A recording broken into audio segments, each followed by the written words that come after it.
Je m'appelle Louise, je suis étudiante en M1 Histoire à l'Université Le Havre-Normandie et je suis également tutrice en Histoire.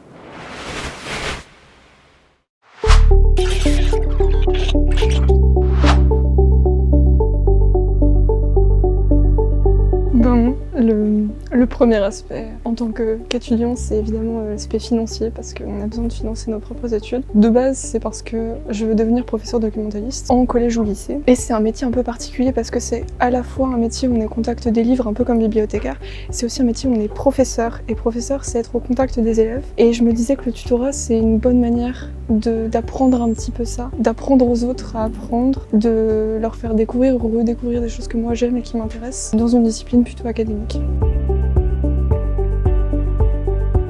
Ça dépend surtout des besoins de la personne qui vient me voir. En tant que tuteur, je sers à la fois d'un point de vue académique sur ma matière, ou des notions qui ont mal été comprises, des cours qui sont pas très clairs ou des choses comme ça.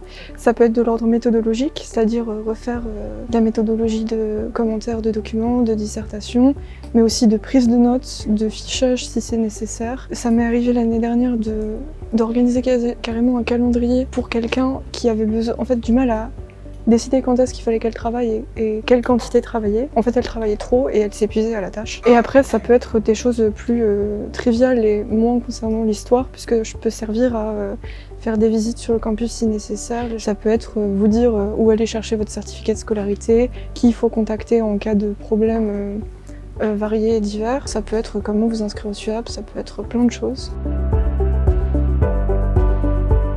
Je pense que c'est de voir quand les gens réussissent, que j'ai servi à quelque chose en tout cas. Il y a un peu un truc, quelque chose qui est très très gratifiant de se rendre compte que ce qu'on fait est utile et qu'on aide des gens.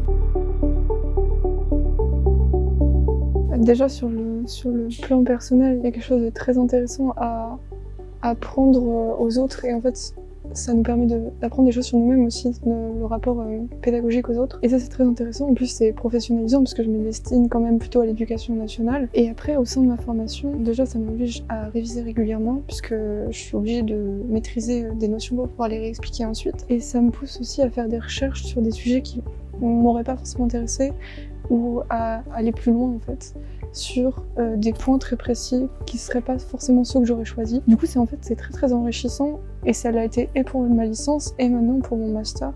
Surtout que moi je me spécialise sur le 19e siècle et du coup ça me limite pas au 19e siècle et ça me pousse à aller beaucoup plus loin et c'est très très intéressant. Ce que je trouve super au Havre, c'est que c'est vraiment un campus à taille humaine. Le campus n'est pas immense, on prend pas 20 minutes à le traverser. On connaît vite, très rapidement des gens en fait, et c'est très très agréable. Et on a un peu tout quand même sur ce campus-là, ce qui est sympathique. Et on a une très très bonne bibliothèque, qui est très très agréable, que ce soit au niveau du fond documentaire qui est très très important, ou même de l'architecture. Vous pouvez voir derrière moi justement le puits de lumière et l'architecture très particulière. Et c'est vraiment une chance de pouvoir travailler dans ce cadre-là.